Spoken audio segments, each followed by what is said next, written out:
to this special WBAI radio pop-up shop. It's Saturday, 3 minutes after 1. I'm Paul DeRienzo, your host, and we have a special program on the fight for democracy in South Korea. Thousands of Korean people joined mass protests throughout the country this week, forcing President Yoon Suk Yeol to back down on his attempt to declare martial law and silence his democratic opposition. Our guests, and this changes as we go along, but our guests include Yoon Ra, who is a documentary filmmaker currently in Seoul, Paul Liem, chairman of the Korea Policy Institute, Cathi Choi, the co-director of Women Cross DMZ, which is a global movement of activists mobilizing to end the Korean War.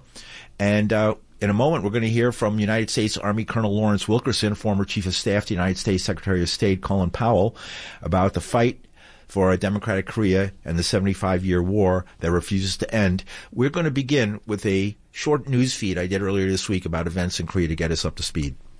Good evening. I'm Paul DeRienzo with the news. South Korea's President Yoon Suk Yeol lifted his emergency martial law declaration he had imposed 24 hours ago after thousands of South Koreans flooded the streets in the capital of Seoul, confronting soldiers and police.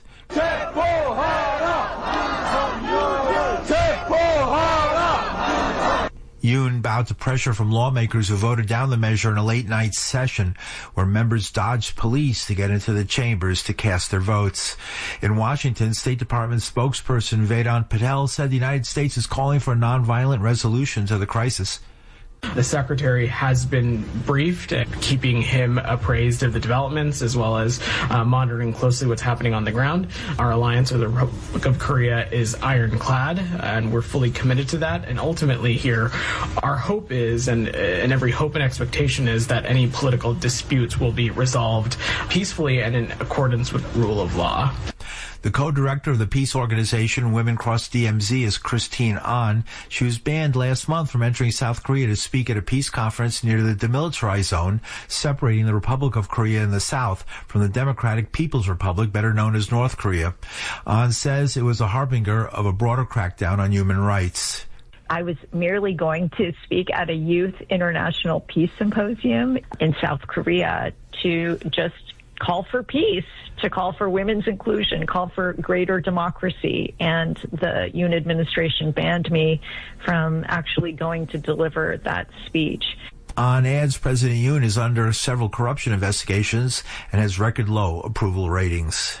His approval rating is at 17%. We've seen doctors in South Korea be on strike for half the year. The morale is incredibly low in South Korea. And so what does he do? He seizes an opportunity now. It was half a century ago when a coup within the South Korean military seized power. A student uprising in Gwangju, South Korea, was crushed by troops with nearly 1,000 killed.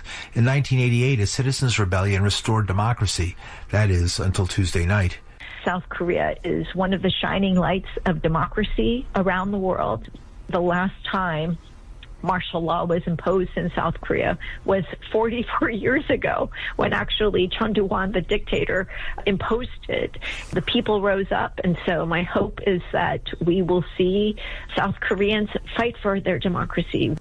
The United States has denied any prior knowledge of the martial law declaration. I am so afraid that the U.S.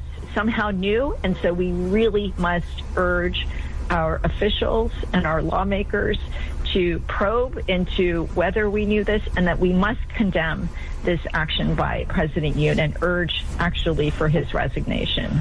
An says the future will probably hold more threats to democracy. We're going to see incredible threats to our rights to assemble, to protest, to dissent, to our free and independent media. And unless we stop and rise up right now, I really fear for some very, very scary times. Members of South Korea's National Assembly say they'll now move to impeach Yoon. And that was from, since then, the move to impeach Yoon was rebuffed, at least for now. We'll hear more about that later. I wanted to jump now to another clip. This is with United States Army Colonel Lawrence Wilkerson. He's the former Chief of Staff to United States Secretary of State Colin Powell, and we spoke yesterday about the situation in Korea. Yeah, I think we knew about it. I think our ambassador knew about it, and his more or less silence sort of certifies that for me. But this was going to happen. And you had a parliament, the National Assembly, that is very much the majority, if you will, of South Korean thought and political power. And the president was trying to defy them. And he was trying to defy them with this cockamamie story about they were all on Kim Jong-un's side rather than his side. And so they took care of him. He'll go to jail. They'll probably impeach him. They don't take hours or days or months like we do. They'll impeach him and remove him from office and then probably put him in prison. The majority of Koreans are very, very politically oriented because their media is pretty fair and pretty good about reporting on incidents day by day, hour by hour. And so you got the predominant amount of South Koreans who are very, very supportive of the things that the National Assembly majority wants to do and not supportive of Yoon. So he's short-lived. But this is a crisis that we probably were sort of pushing Yoon on because he's our man and he's the guy who wanted to assure that we remained sacrosanct in South Korea. And a lot of Koreans now are very concerned, especially those under 40, with what they perceive, and rightfully so. We have been not too public about this, but we've been public enough to where they've ferreted it out, their media in particular. They're concerned that our focus is no longer predominantly on Kim Jong-un and North Korea. Our focus is on China. And so what we're doing in Korea is we are setting up, along with the new island chain forts and airfields and everything, we're renovating from Tinian to Guam, a linkage, island linkage, Korea, Japan, all the way to Guam, sort of a fence from which we can fight China when we have to. That's the way we're thinking about it right now. So the Koreans don't appreciate being a part of this. Mm-hmm. Do you see the 1st Marine Division storming the beaches of China? I mean, no, it's a very, very new kind of strategy that they've introduced for the Marines. The Marines are now they're small teams. They are equipped with the latest technology in terms of high speed, high velocity, and accurate and deadly missiles, cruise missiles included. And what they perceive of themselves as doing is getting on this island chain along with major air power from the Air Force. And the runway at Tinian that they just sent a National Guard unit out there to renovate, and they've renovated it. It's a 10,000-foot airfield. It's where Enola Gay took off. And it's got all the maintenance facilities and warehouse facilities and everything that the National Guard is out there renovating right now.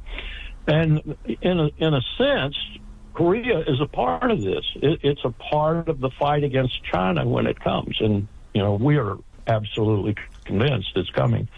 And the Koreans know this, and they're a little bit anxious about going to war with their major trade partner, and a little bit worried about the fact that we've sort of turned westward, if you will, and aren't looking to the north. Now, I don't think they believe for a minute that we wouldn't fight for the 27,000 or so soldiers we still have there, and we would, or even more importantly, the 250,000 Americans who live in the greater Seoul area. We would fight if Kim Jong-un tried something. But they do see us losing a little bit of the focus on North Korea and transferring that strategic focus to China, and they're worried about it. Mm-hmm. And that was former retired United States Army Colonel Lawrence Wilkerson, who is the former Chief of Staff, United States Secretary of State Colin Powell. Well, we've heard one side of the story. Now we have folks who are calling us from Seoul to indignantly, after I played that military guy, right? Maybe I'm saying that in tongue-in-cheek. But we have an incredible lineup of guests who are joining us at 3 o'clock in the morning. So thank you so much for staying up or getting up early, whichever it was, and coming aboard for this program. Our guests, and I haven't seen the whole list, so I'm going blind on this, but I believe we have Yoon Ra. Are you there, Yoon? Hello.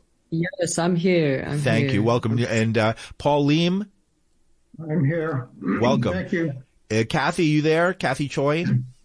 Yes, I'm here. But Paul and I, just by the way, we're not so brave getting in California. So it's just Yoon and Right. Oh, Yoon is the one who's getting up in Seoul at 3 a.m. Well, thank you so much for joining us, Yoon. So maybe because you stayed up the latest or got up the earliest, we can start with you. You heard some of this stuff and you're there. As of today, an attempt to impeach was actually rebuffed.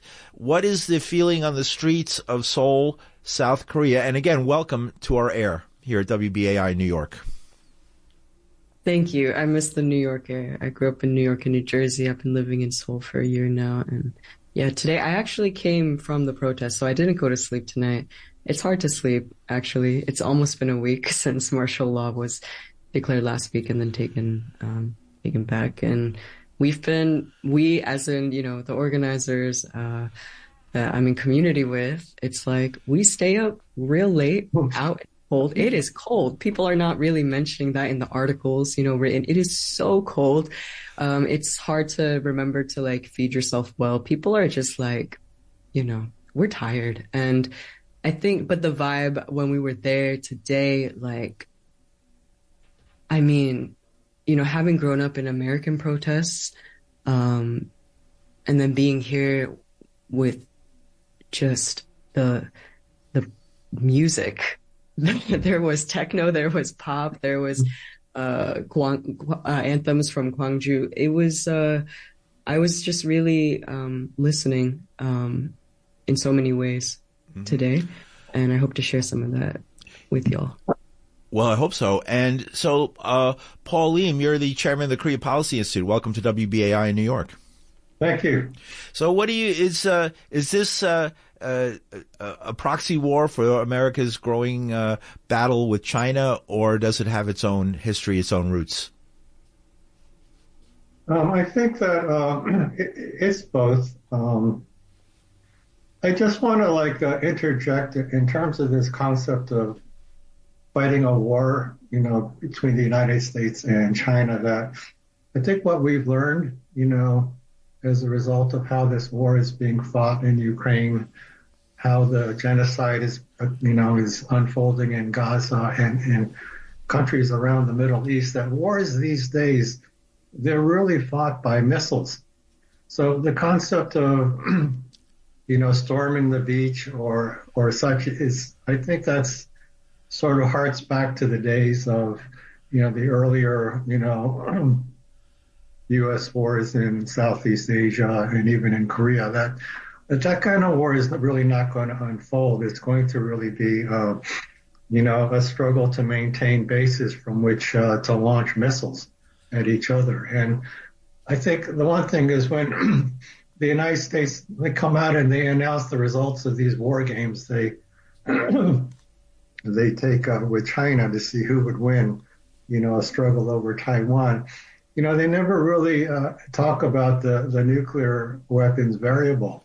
It's as if this war can take place over there in Asia and there's no consequence for the United States. So, it is today really a question for, an American people and elites. Are they going to trade Los Angeles for Taipei or what have you? So that is the level of the kind of wars that are being fought.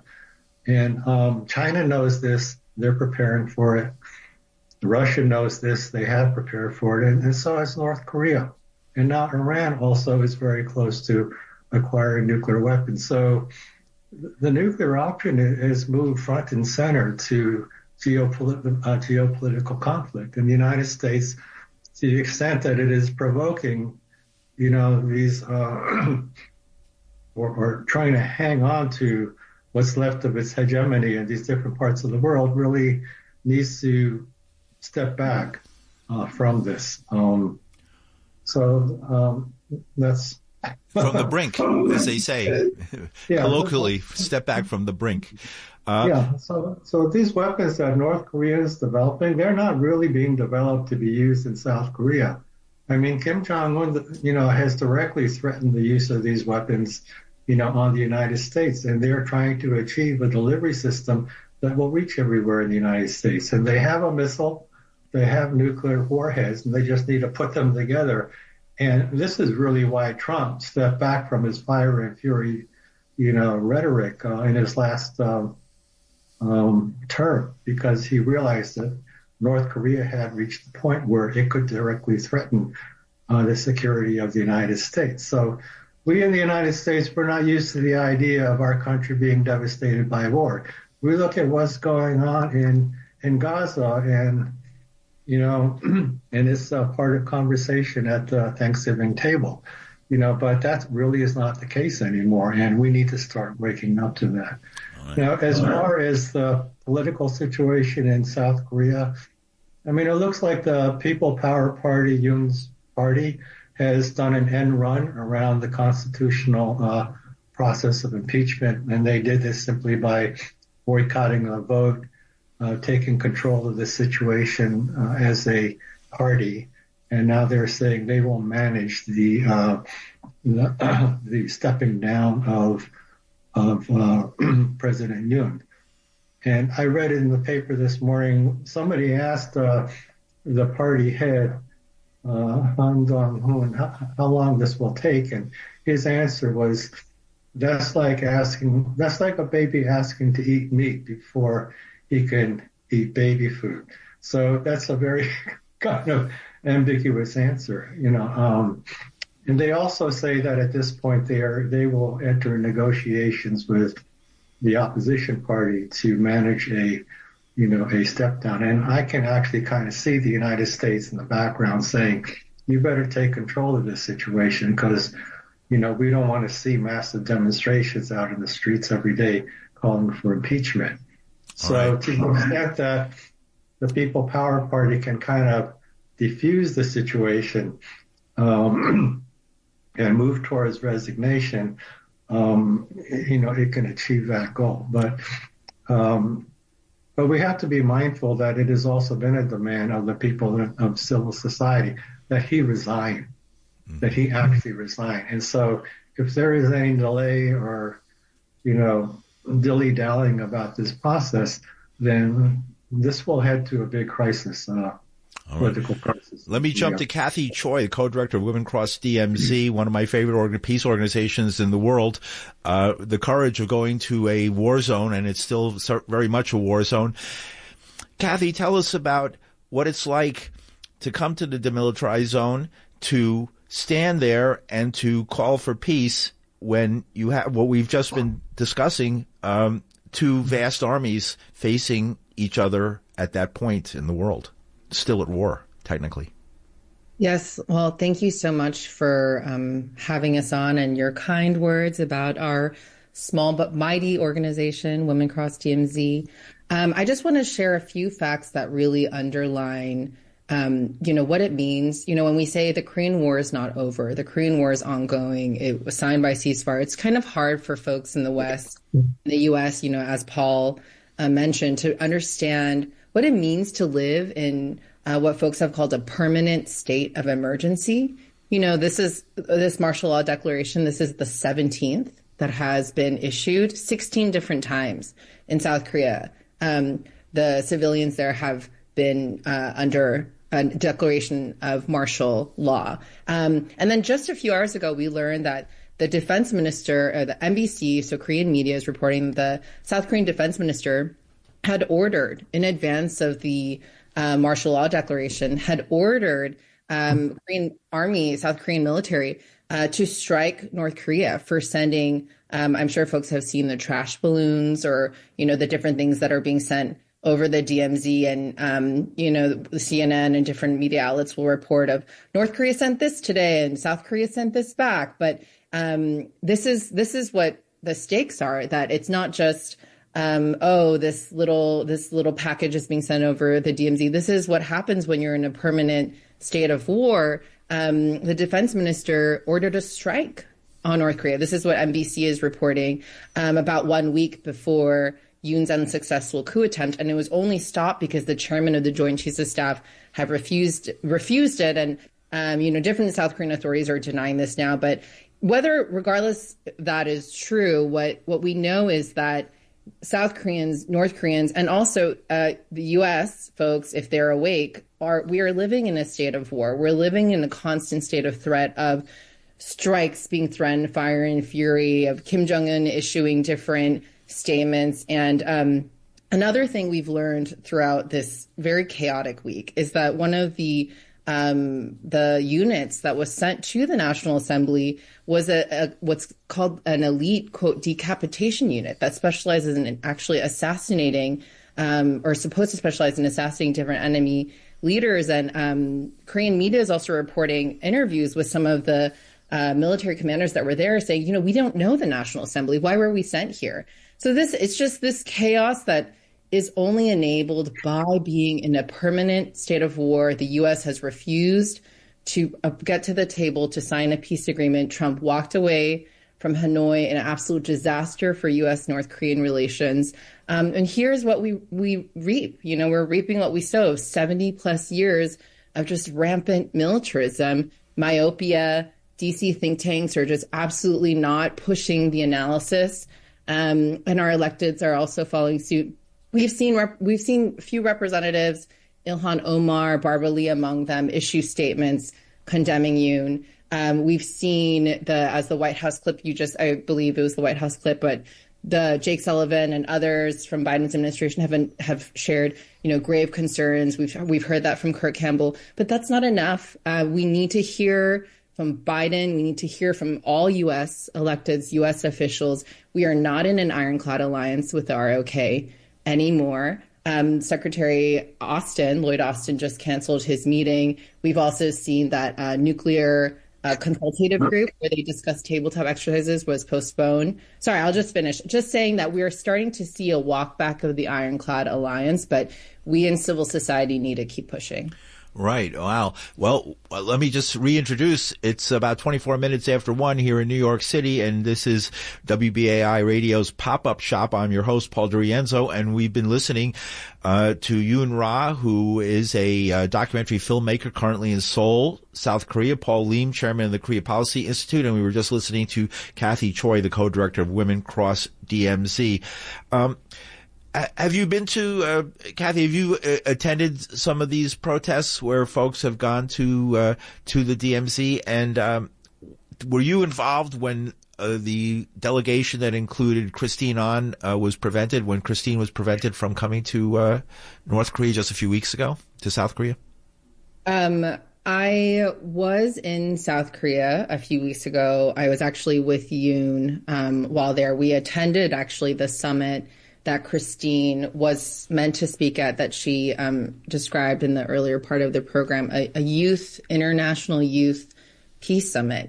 So we were there. We visited the DMZ. We saw the parts of North Korea where my family members are from. I'm a member of a divided family, and so I was at the DMZ. I think it was just last month. And I've also been at the different civil society organization rallies here in Los Angeles, and Paul maybe can speak to the Bay Area as well. And we saw amongst the youth, and you maybe can also share that there is it seems just so common sense, as what Christine was sharing before, of why would we want to be in a permanent state of war? And then here we are a month later. Right. Yoon, let me jump to you. What is the general feeling of being in a city that is in the sights of two huge armies? And we've just heard from experts, military experts, what that really means and entails and represents to people. To live under that kind of pressure, especially as with divided families and let me put it this way, how has democracy managed to thrive in South Korea despite these pressures? What is it about the Korean people that they still stand for underneath all this pressure, they still stand for these democratic principles? You don't even see people in the United States standing for those principles anymore. I think I will say that it's been so inspiring to see younger activists here think beyond the left. Once, President Yoon is impeached, or how that pans out, it's not that there will be any celebration of democracy being restored by the left. And I'm quoting the activists that I've been in community with.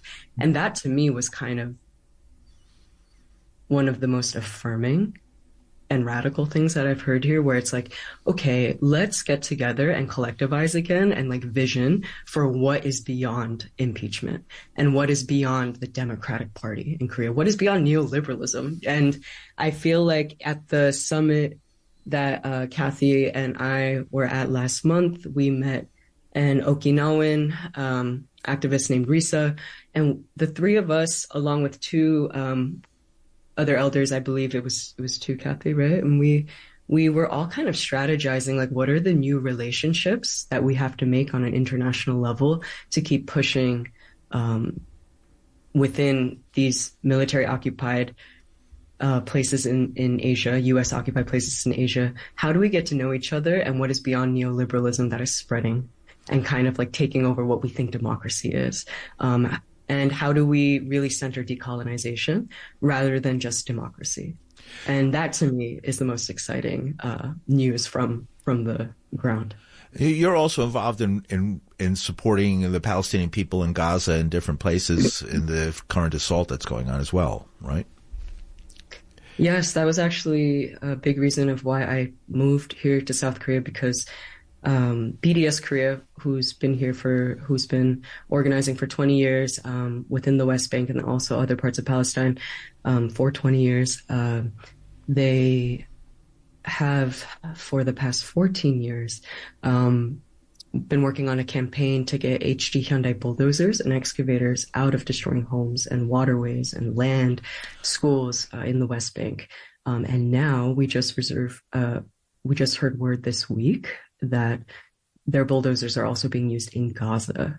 So on top of this 14-year campaign of trying to get them out of home demolition, now we have to focus on Gaza so directly. And, HD Hyundai, as the world's largest shipbuilding manufacturer, there's just so many interconnections here. And so I was like, okay, if let's bring this to the U.S. through U.S. Campaign for Palestinian Rights, USCPR. They chose this campaign of BDS Korea as a campaign that they want to further this year. So that's what we've been doing together, and that's why I moved here this year.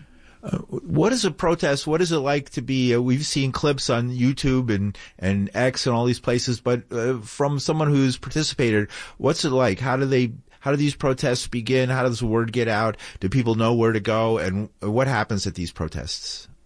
Are they the same or different from similar protests you would see maybe in the United States? To be honest, I think as diaspora who has just, started to get really connected with people over a year, and that's still just scraping the surface of these deep rooted connections and organizing that people have. It's really my partner who, she has grown up in Korea. And so for her, all the groups she's a part of, mainly on Telegram, they're communicating with each other. And I don't want to go too much more into that for privacy reasons, but super fast, like faster than I've seen in the States. And group chats, like the way they're put together and activated, I'm learning a lot. But then that also comes with a lot of tech surveillance and security issues that they're also really on top of here. Yeah. We can learn things we can learn from. That's one of the things that's informed me about these protests, is how much protesters in the United States and Europe could learn from this. What are other chants? What are the most prominent chants or demands that people have? Oh man, I wish I could just play you some of these. Like, they're like tracks. I mean, in Korean, they're saying like, Yoon Suk Yeol impeachment, get that vote. I mean, it changes the way that people are able to freestyle together, and just kind of K-pop thing going on, right? K-pop protest. I mean, it's like based on what needs to happen. Like today, they were like, because as it's been said today, the PPP party did not show up I know one person did, right? But did not show up to vote. And so people were calling them out by name, all the people who did not show up, and just chanting, like, go vote, like so and so and so, get in there, go vote. And it was just like, wow, the way that thousands of people are able to just kind of get onto these new chants and be on rhythm like that. So basically the PPP knew they would lose the vote for impeachment, so they protested in support of the government by just refusing to come and allow a quorum at the Parliament, at the National Assembly. Is that accurate? Jump right in. Anybody jump in.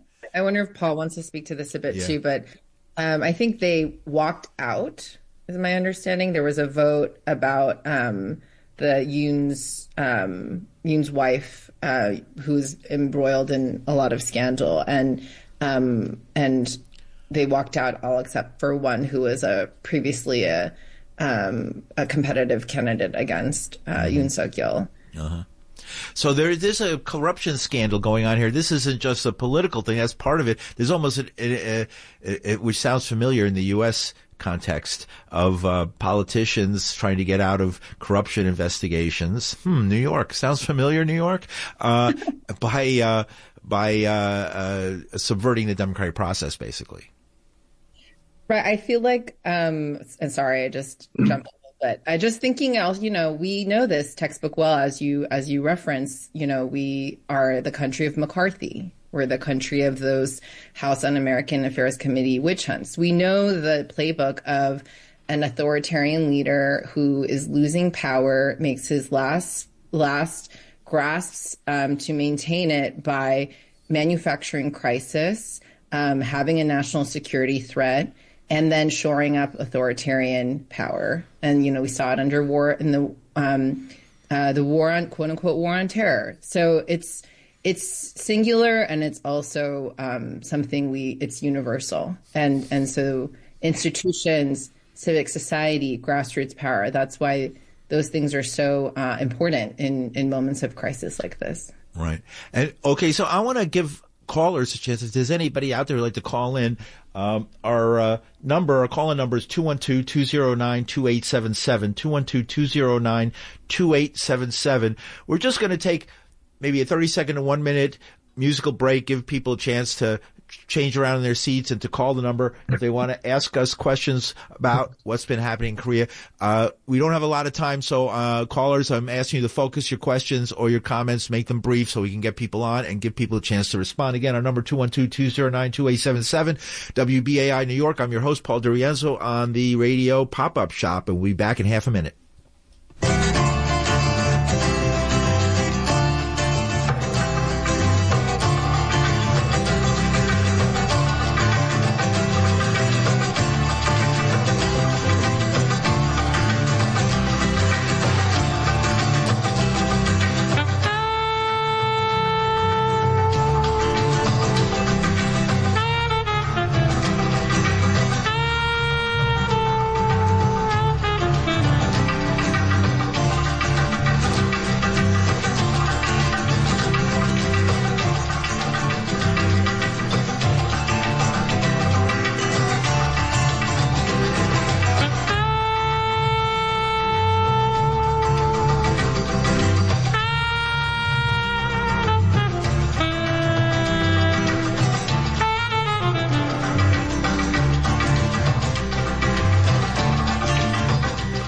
Listening to WBAI New York. I'm Paul DeRienzo, WBAI's radio pop-up shop. It's 1:36. We're here to take your calls, 212-209-2877, questions or comments on the issue of the day, which is the popular uprising in South Korea to counter the attempt at imposing martial law that came down just a few days ago in Korea. And this is something that, because of the United States has a long, long history with South Korea and North Korea, you might have heard it.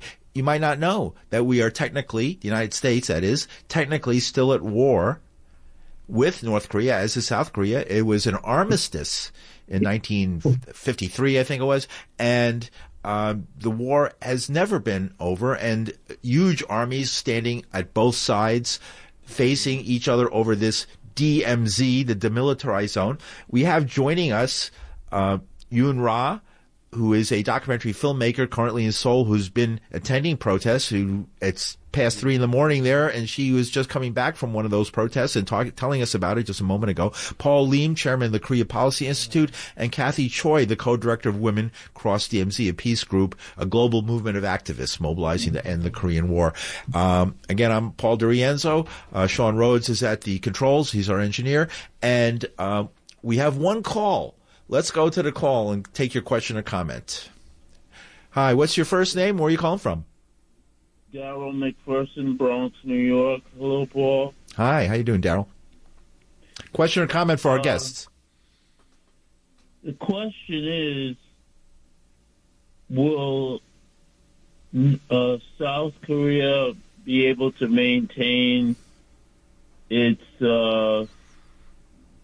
economic dominance while North Korea is acting up with the United States? What do you mean by dominance? Well, I'm talking on a Samsung Galaxy 24 Ultra, and their military is manufacturing of 4G aircraft seems to be dominant in that area. Mm-hmm. So right, yeah. Let's go. I get your question, and let me throw it to guess. Maybe Paul Liem, you could start. We think of South Korea as not a little third world country. It's a powerful manufacturing juggernaut, one of the most powerful economies in the world. And in many senses, I've been told, quite capable of defending itself without all this U.S. involvement. Maybe if it wasn't for China, they long ago might have even tried to reconquer North Korea. What is to what extent is, because of that power, South Korea able to independently choose its own actions?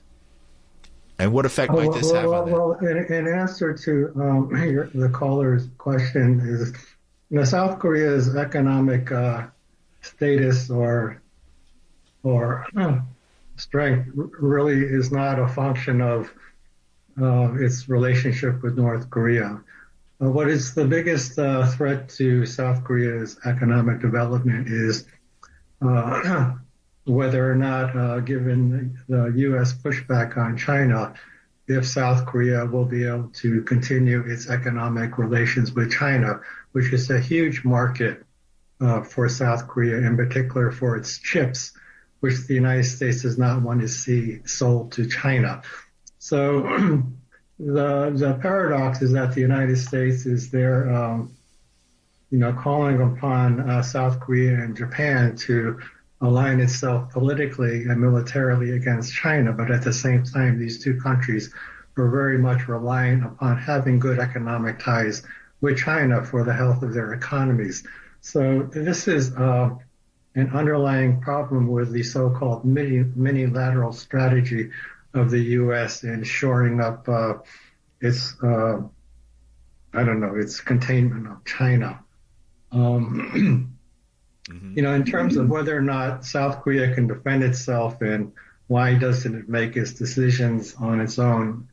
For one, South Korea actually has never been able to, or I don't know if it has ever sincerely tried to negotiate, a return of control of the South Korean military to the South Korean government during wartime. So right now, the South Korean military during wartime falls under the command of the United States. And so it actually cannot break that kind of control that the United States has over its military without declaring a reset of the alliance between South Korea and the United States on an equal basis. And no political power, no matter how progressive that has come into control of state power in South Korea, has ever had the strength to do that. And part of this has to do with the business community, in South Korea, which, relies upon the so-called ironclad protection of the United States to to say to the rest of the world, South Korea is open for business, and if you invest your money here, it's like investing in the United States, because the United States is providing South Korea with the nuclear umbrella to protect, itself from any kind of instability that may jeopardize investments. So I think, like what Yoon Ra was saying earlier, that people in South Korea are starting to ask, what is beyond neoliberalism? That really is the question of the day, because if there is nothing beyond neoliberalism, then what South Korea has with the United States is what South Korea is going to have going forward, which might lead it into war. But if there is something beyond neoliberalism, for example, a multipolar type of world in which the United States takes up its issues with China bilaterally and does not try to drag everybody else in Asia into some kind of a war with China, that would be the preferable, path to take. But I think, what this really has pushed to the fore is, I think, really what Yoon has picked up on. That is really now, this question of what's beyond neoliberalism, that's also the question in the United States. With a complete collapse of a Democratic Party that's just dominated by the financial elite in this country, what is beyond neoliberalism? So that is, part of the excitement of the moment. And I think that, we are all supporting the Korean people's struggle to see this through to not just to a resolution of the immediate political crisis, but what is the path forward, for the next generation of Koreans in both Korea and also for our generation of young people here in the United States. Right. Again, our call-in number, let me jump in, our call-in number, 212-209-2877. Thank you, Paul Liem. Ewan, let me go to you. What does, that's an interesting point, and you did bring it up. What about the future? What exists beyond neoliberalism, since it is collapsing, and in that vacuum, we see Trumpism and MAGAism and martial lawism filling that. How can people fill that gap before it's too late? I think right now what I've been hearing from younger activists, let's say particularly in the pro-Palestine movement here in Korea, is that instead of putting Korea on this track to support the U.S., I mean, the liberal side of Korea will also do that. And so for them, it's like, let's, again, vision how we will organize with either party against supporting the U.S. And the way that this was framed to me today in an interview that I did with someone named Hyun Bin, who's a longtime organizer, student organizer as well, they had really framed that we see ourselves as being a keystone in the Asia Pacific in the same way that Palestine is used in the Middle East by the U.S. In that way, we see our connections. And through this, this is why it's so important for us as Native Koreans, I'm quoting them, to learn from Vietnamese resistance to Western imperialism and South African resistance to apartheid and white supremacy. And to hear this from an organizer here who can really frame this large international picture and also place Korea and our way forward, who we have to learn from, who we're going to work with, who we don't want to ally with. That visioning is, you can feel this emergence and this electricity, at least within the groups that I've been, buzzing with. Is reunification a big question? I mean, do people actually want to reunify North and South Korea, or is that more something we just read about in the papers here? Is that a real thing? That is evolving. Yeah, it's real. It's always been real, but it is evolving. And I think this is, Cathi and I talk about this all the time. We were quite stressed out when we read a statistic that 70% of South Koreans in their 20s, correct me if I'm wrong, Cathi, do not feel like reunification or even like talks of peace with the North is really relevant to them. It didn't mean like useful. They just meant relevant. It just doesn't feel relevant. And in saying that, that really shocked us as diaspora who grew up in the US. To us, like, we feel that relevance pretty consistently because of US involvement. And so I actually wanted to ask Paul, having met Paul for the first time today, like, how do you see the evolution of 통일, which is reunification, the evolution of this movement? Because Cathi and I have been sensing where it's going, but I'm like, I want to hear from you. Well, I think that ultimately, I think what needs to happen is that the two Koreas have to come to some sort of a framework where families can reunite. All these families that have been separated for the past 70 years, if the two governments can reach a understanding that, over the next year or so, we're going to make sure that all these families have an opportunity to meet each other, that would be, I think, a tremendous step forward. The problem is that,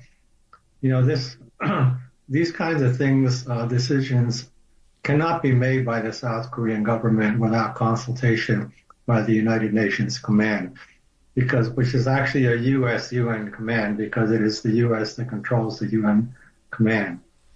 So any kind of cross-border, reunification or interaction, South Korea does not have the sovereignty to make those decisions on its own. That has to be done in accordance with the UN command. But putting that aside, if the UN command was dissolved, if South Korea had sovereignty over its own, international foreign policy with North Korea, even though North Korea has proclaimed itself not interested in reunification, it is nevertheless still, a state of the Korean people on the Korean Peninsula. There's no reason why the government of the Republic of Korea and the government of North Korea, in the absence of foreign interference, could not make peace with each other and could not come to some arrangement to gradually, start not necessarily integrating the societies, but normalizing relations with each other so that militaries could be reduced to a reasonable size where the threat of war is gone and some sort of economic interchange takes place.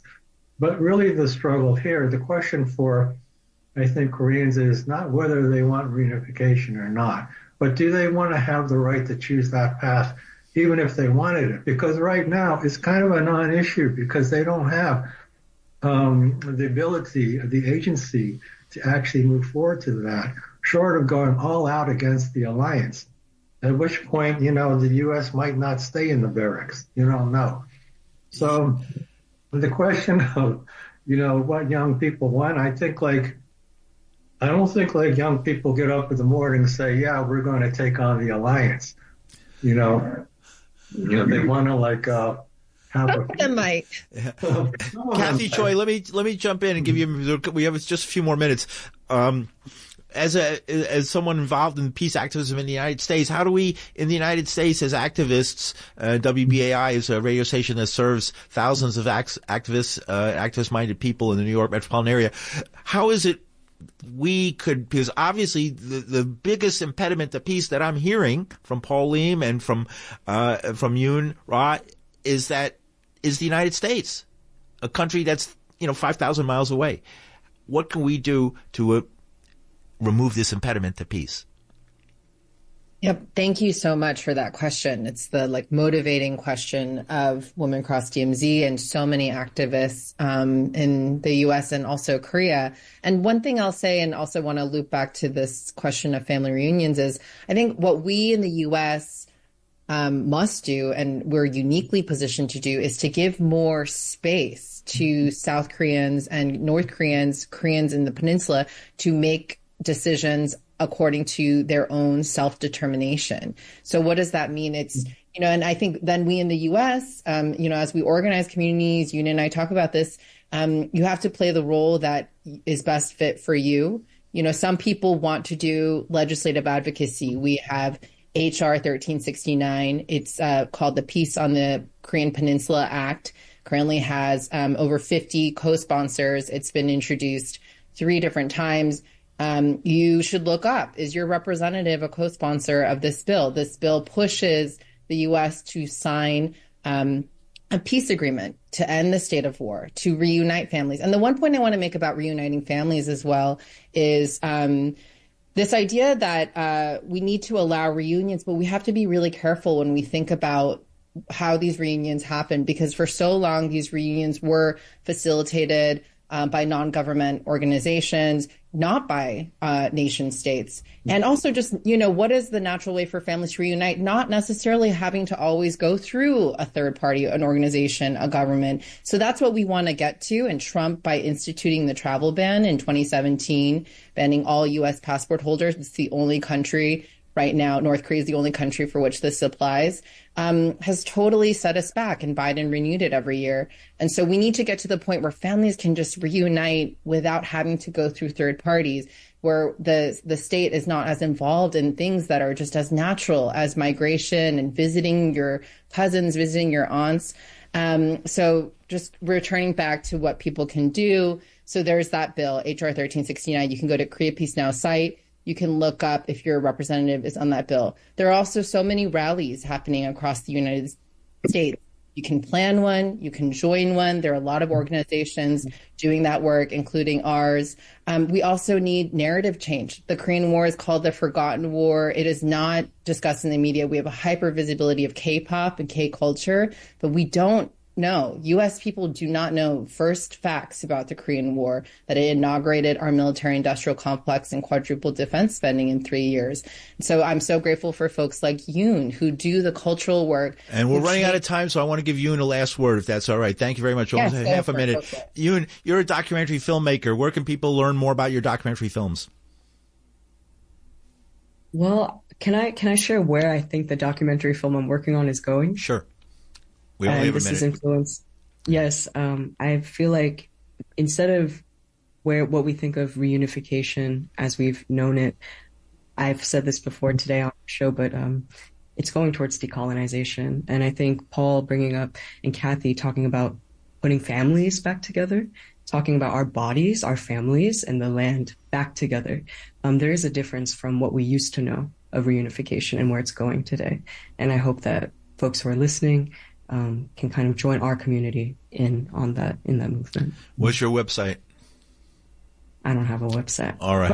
Well, eventually we'll get one. All right, Paul Liem, you have 5 seconds. Last words. Well, I think that I do think that Yoon's message, that she's sharing with us from South Korea, that people are talking about what's beyond neoliberalism. That's my takeaway as to the significance or the outcome of this current political crisis. And I think how the people of Korea answer that question, as well as how we answer it here in the next 4 years, is going to make a big difference as to whether or not we are going to be living in peace or at war. All right. That's my 5 seconds. All right. Great. Thanks a lot for joining us. Yoon Ra, who came from a protest directly and stayed up till 3 a.m. to talk with us. Paul Liem, chairman of the Korea Policy Institute, and Cathi Choi, co-director of Women Cross DMZ. I'm your host, Paul DeRienzo, and this has been WBAI's Radio Pop-Up Shop special on the fight for democracy in Korea. Thanks so much for joining us, and we're going to keep posted on this issue in the future. Definitely. Thank you very much.